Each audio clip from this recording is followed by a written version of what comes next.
ಓಂ ಸಮಸ್ತ ನಾಡಿನ ಜನತೆಗೆ, ಜ್ಯೋತಿಷ್ಯ ಬಂಧುಗಳಿಗೆ ನಮಸ್ಕಾರಗಳು. ಮೇಷರಾಶಿ ಭವಿಷ್ಯ. ಇಂದು ನಿಮಗೆ ಶುಭವಾದ ದಿನವಾಗಿರುತ್ತದೆ. ಖಾಸಗಿ ಕೆಲಸಗಳಲ್ಲಿ ಕೆಲಸ ಮಾಡುವವರಿಗೆ ಅನುಕೂಲ. ಕಾರ್ಖಾನೆಗಳಲ್ಲಿ ಕೆಲಸ ಮಾಡುವವರಿಗೆ ಬೋನಸ್ ದೊರೆಯುವುದು. ನಿಮ್ಮ ವ್ಯವಹಾರಗಳು ಅಭಿವೃದ್ಧಿಯಾಗುತ್ತವೆ. ಆರ್ಥಿಕ ಸಮಸ್ಯೆ ಲಾಭವಿದೆ. ಅದೃಷ್ಟ ಸಂಖ್ಯೆ 3. ವೃಷಭ ರಾಶಿ ಭವಿಷ್ಯ. ವ್ಯಾಪಾರ ಹೂಡಿಕೆಗಳಿಂದ ನಿಮಗೆ ಹೆಚ್ಚು ಲಾಭ ಉಂಟಾಗುವುದು. ವಿದ್ಯಾರ್ಥಿನಿಯರು ಒಳ್ಳೆಯ ಶಿಕ್ಷಣ ಸಂಸ್ಥೆಯಲ್ಲಿ ವ್ಯಾಸಂಗವನ್ನು ಮಾಡುವರು ಹಾಗೂ ಗುರುಗಳ ಬಗ್ಗೆ ಕಾಳಜಿ ವಹಿಸಿರಿ, ಒಳ್ಳೆಯದಾಗುತ್ತದೆ. ಅದೃಷ್ಟ ಸಂಖ್ಯೆ 2. ಮಿಥುನ ರಾಶಿ ಭವಿಷ್ಯ. ನಿಮ್ಮ ಕೆಲಸಗಳು ದಿನಚರಿಯಂತೆ ನಡೆಯುತ್ತವೆ. ಕಲಾ ಕೌಶಲ್ಯದ ಬಗ್ಗೆ ಪ್ರಭಾವಿತರಾಗುತ್ತೀರಿ. ಬೇರೆಯವರ ಬಗ್ಗೆ ನೀವು ಹೆಚ್ಚು ಗಮನ ಹರಿಸಿ ಎಚ್ಚರಿಕೆಯಿಂದಿರುವುದು ಒಳ್ಳೆಯದು. ಅದೃಷ್ಟ ಸಂಖ್ಯೆ 6. ಕರ್ಕಾಟಕ ರಾಶಿ ಭವಿಷ್ಯ. ಕೆಲಸ ಸ್ಥಳದಲ್ಲಿ ನಿಮಗೆ ತೊಂದರೆಗಳು ಬಂದರೂ ಸಹ ಅವನ್ನು ಎದುರಿಸುವಿರಿ.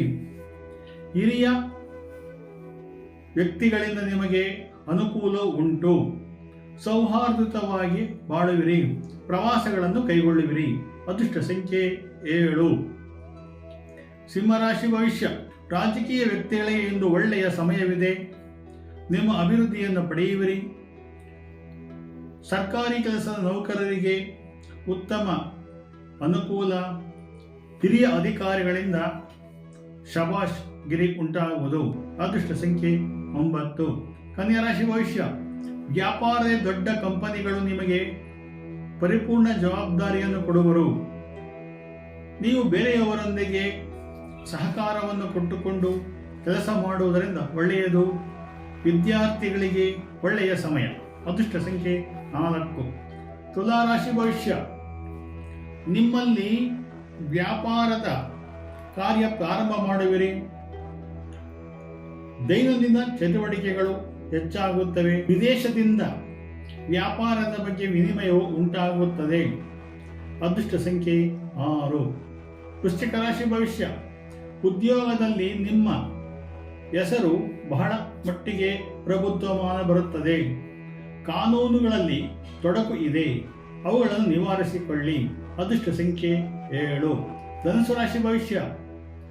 ಈ ದಿನ ನೀವು ಬೆಳಗಿನಿಂದ ಕೆಲಸದಲ್ಲಿ ತೊಂದರೆಯಾಗುವುದು. ಸಾಯಂಕಾಲದಲ್ಲಿ ಅನುಕೂಲ. ಕಚೇರಿಯಲ್ಲಿ ಒತ್ತಡ ಇರುತ್ತದೆ, ಆದರೆ ಸಹವರ್ತಿಗಳ ಜೊಡನೆ ಸಹಕರಿಸಿ. ಅದೃಷ್ಟ ಸಂಖ್ಯೆ 8. ಮಕರ ರಾಶಿ ಭವಿಷ್ಯ.